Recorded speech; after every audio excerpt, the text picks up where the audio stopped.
Bahwa Anda mengatakan mati itu sakit. Apa yang Anda rasakan waktu itu?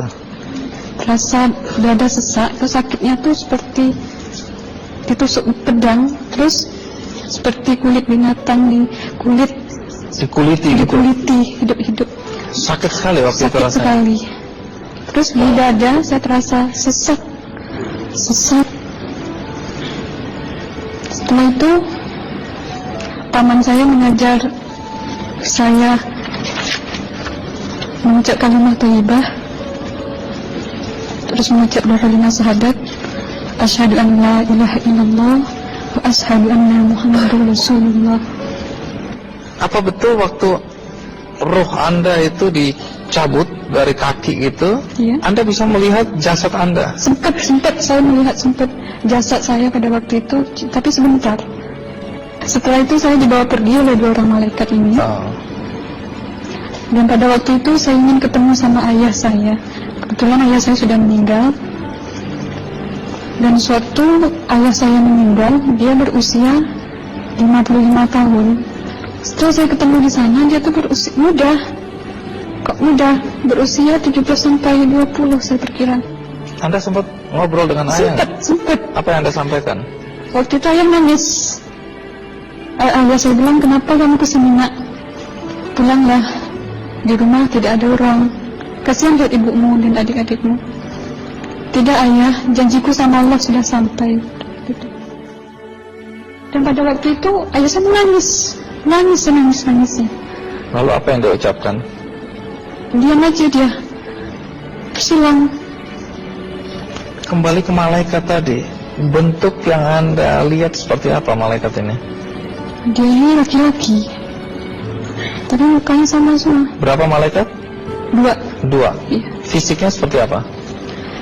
Seperti berserban, berpakaian ihram, mukanya sama. Wajahnya seperti apa?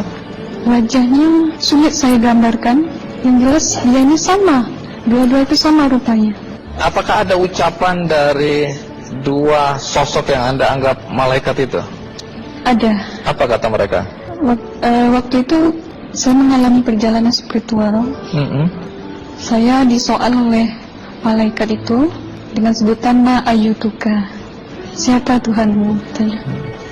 Waktu itu ruh saya menjawab, Tuhanku adalah Allah. Siapa pemimpinmu? Pemimpinku adalah Nabi Muhammad Sallallahu Alaihi Wasallam. Mana kiblatmu? Kiblatku adalah Ka'bah. Siapa kedua orang tuamu? Siapa saudara maramu? Terus saya diperjalankan. Setelah itu kedua orang malaikat ini memimpin tangan saya, tangan kiri saya, membawa saya ke satu tempat, menduduki saya di sebuah kursi. Pada waktu itu kursinya tuh empuk, mungkin 8 busanya ya, cantik. Terus di sana saya duduk di sebelah kanan saya ada tiba-tiba berwujud seorang perempuan. Dia mengaku Amal. Kamu siapa? Saya, aku adalah amalmu semasa kamu hidup di atas dunia. Dan selama kamu di sini, saya akan menemanimu sampai yaumul akhir, itu katanya. Dan pada waktu itu saya melihat perempuan-perempuan solehah berpakaian muslimah, berkerudung, mencium pipi kanan, pipi kiri. Mungkin salam perkenalan pertama waktu menduduki di situ.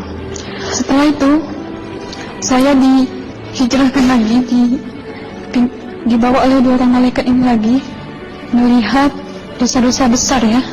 Di sana saya diperlihatkan ada seorang laki-laki memikul besi di bahunya. Saya perkirakan besi itu mungkin beratnya tuh berton kali ya. Berat sekali ya. Berat sekali. Terus dia berjalan nggak sampai ke tujuannya. Berlumuran darah nanah, baunya na'udzubillah misalnya. Bajunya tuh sobek-sobek. Waktu itu ruh saya disaksikan oleh Amal. Saya tanya kepada Amal, ruh tanya sama Amal, wahai amalku, dosa apakah yang manusia ini lakukan sewaktu ia hidup di atas dunia? Amal menjawab pada waktu itu, sewaktu manusia ini di atas dunia, dia ini adalah menyantet orang, menemuh orang, sehingga dia berjalan nggak sampai yaumul akhir katanya. Yang kedua, saya melihat ada seorang laki-laki saling bunuh-membunuh. Sebentar kayak gitu lagi. Sewaktu manusia ini hidup di atas dunia, dia adalah seorang pembunuh, hingga dia tidak mau bertanggung jawab terhadap orang yang dibunuhnya.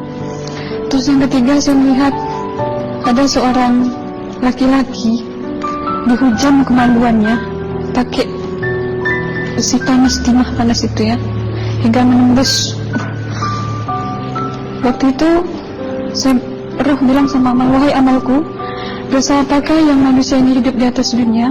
Amal waktu itu menjawab, suatu manusia ini hidup di atas dunia, manusia ini adalah seorang perzina. Setelah itu saya melihat ada seorang laki-laki dihujam kemaluannya pakai besi panas, timah panas itu ya, hingga menembus. Waktu itu roh bilang sama amal, wahai amalku, dosa apakah yang manusia ini hidup di atas dunia? Amal waktu itu menjawab, suatu manusia ini hidup di atas dunia, manusia ini adalah seorang perzina. Setelah itu saya melihat ada seorang laki-laki disebati oleh rotan. Rotannya itu menyebati kulitnya tuh hingga lepas daging sama kulitnya. Itu amal menjawab, suatu manusia ini hidup di atas dunia, dia ini tidak pernah sholat Islam, hingga waktu matinya pun dia tidak mengucap 2 kalimat syahadat. Dan pada waktu itu roh sama amal sempat menghafiz Quran pada waktu itu dengan harapan supaya orang manusia yang Allah siksakan ini bisa terampuni dosanya. Jadi masih sempat waktu itu ya? Iya, roh sama amal yang menghafizkan, menghafiz Quran, bertahzim, bersalawat, baca ayat 1000 dinar, membaca Yasin. Tapi sayang, bahkan tambah banyak Allah tidak mengampuni dosa-dosa mereka, sayangnya. Setelah itu, akhirnya yang terakhir kali berzikir. Zikir saya pada waktu itu, subhanallah, walhamdulillah, wa la ilaha illallah, wallahu akbar, la haula wa la quwwata illa billahil aliyyil azim. Sekuat-kuatnya nada saya berteriak, tiba-tiba saya merasakan detik jantung ya. Pada waktu itu mungkin paman saya yang menyaksikan. Itu saya koma. Disitulah saudara Anda kembali ke jasad ya? Iya, benar. Jadi banyak sekali Anda menyaksikan kejadian-kejadian di alam sana ya. Nah, menarik karena waktu kami menghubungin Mbak Aslina, pada dasarnya Mbak Aslina keberatan menceritakan kembali kisahnya. Tapi kalau toh akhirnya Anda mau sampai di sini dan Anda sudah bercerita, apa harapan Anda pada orang-orang yang mendengarkan kisah ini?